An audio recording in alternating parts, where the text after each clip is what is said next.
Gars et bienvenue dans cette autre vidéo de Pi. Aujourd'hui alors je vais vous montrer comment créer un wallet, comment créer son wallet Pi. Je vais vous montrer comment créer votre wallet ou votre portefeuille Pi où vous pouvez recevoir et transférer et stocker vos pièces de Pi les gars. Donc aujourd'hui c'est ce que nous aurons à faire. Directement on va commencer très rapidement comme toujours. On va taper sur la flèche, on va taper sur les trois points parallèles là, en haut à gauche. On va prendre pour cette fois-ci, nous allons taper là sur Pi Browser. Ceux qui n'auront pas téléchargé Pi Browser, quand vous allez taper sur Pi Browser, ça vous enverra télécharger d'abord à Play Store. Donc moi j'ai déjà téléchargé, on va taper sur Pi Browser. Ici, on va taper sur se connecter à Pi Browser. Donc ceux qui n'ont pas encore l'application, ça vous enverra télécharger d'abord l'application à Play Store. Ça vous enverra d'abord télécharger l'application à Play Store. Donc comme moi j'ai déjà l'application, quand je clique, ça ouvre directement Pi Browser. Donc ici, vous pouvez voir les différentes étapes. Une fois que vous ouvrez Pi Browser, à ces différentes étapes, il y a le chat Pi.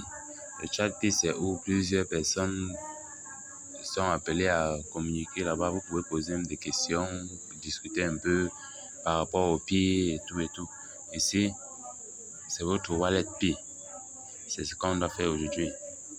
Donc, j'explique d'abord tous les autres. Ici, comme vous pouvez voir, ici,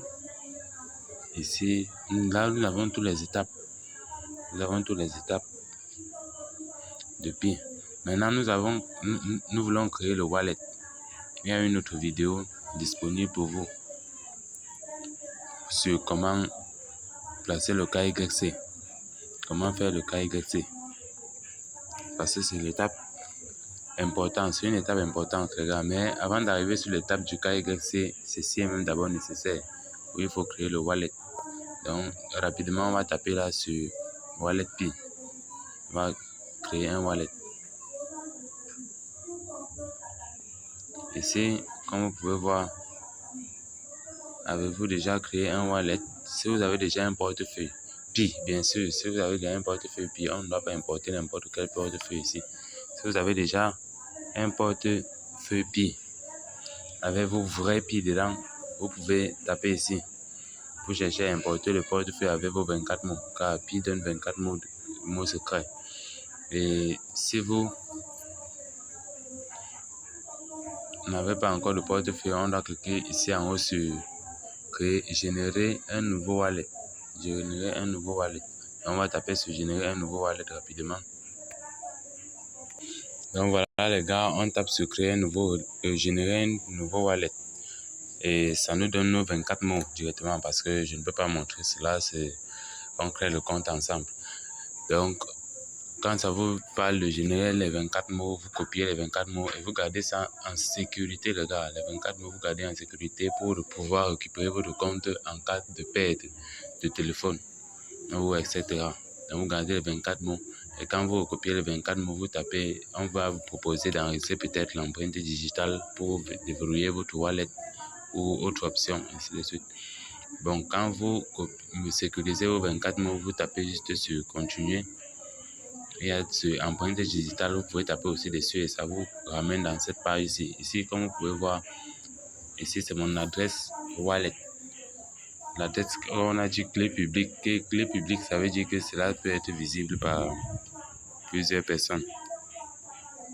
Donc, ici, il y a préférence de confidentialité. On vous demande de choisir l'option 1. On va maintenir sur l'option 1. L'option 1, c'est pour choisir si un utilisateur peut utiliser notre nom. Quelqu'un d'autre peut utiliser notre nom d'utilisateur pour nous chercher sur pour nous chercher sur Pi et nous envoyer des crypto-monnaies. Donc, un peu comme Binance. Un peu comme Binance, quelqu'un peut utiliser notre nom d'utilisateur pour nous envoyer des crypto-monnaies.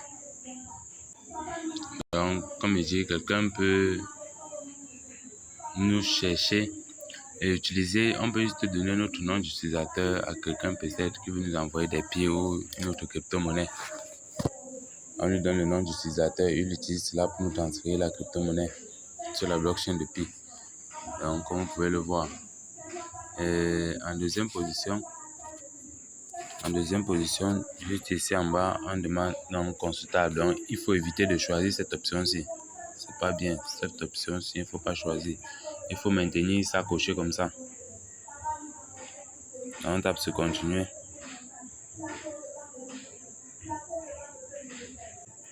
Voilà. Dès qu'on tape sur continuer, voici ce qui s'ouvre, les gars. Voici ce qui s'ouvre. Et là, nous avons notre wallet. Voici comment le wallet de Pi affiche. Donc, dans notre wallet, nous avons deux options. Ici, nous avons le Pi. Testnet Pi. Ça veut dire quoi? Le testnet Pi, ça veut dire quoi? Ça veut dire que ici, les 100 Pi ici, ce sont juste les tests de Pi. On peut les envoyer à d'autres personnes. On peut recevoir. On peut envoyer, on peut recevoir. Mais ce n'est pas utilisable. C'est virtuel. C'est juste pour tester un peu comment se passent les transactions dans Pi. C'est pour voir comment ça se passe, à quoi ça ressemble, les transactions dans Pi. Donc, ce sont les tests. Les tests Pi là. Ce sont les tests Pi. On ne peut pas utiliser, mais on peut basculer maintenant. Ce qu'on va faire maintenant, on va basculer. Ici, Mainnet Pi. Comme vous pouvez voir, il y a Mainnet Pi, il y a Testnet Pi. Donc, Mainnet Pi, c'est notre vrai portefeuille. Et Testnet Pi, c'est le portefeuille de test des transactions.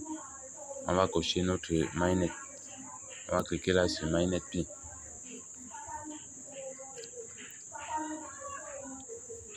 Et là, nous pouvons voir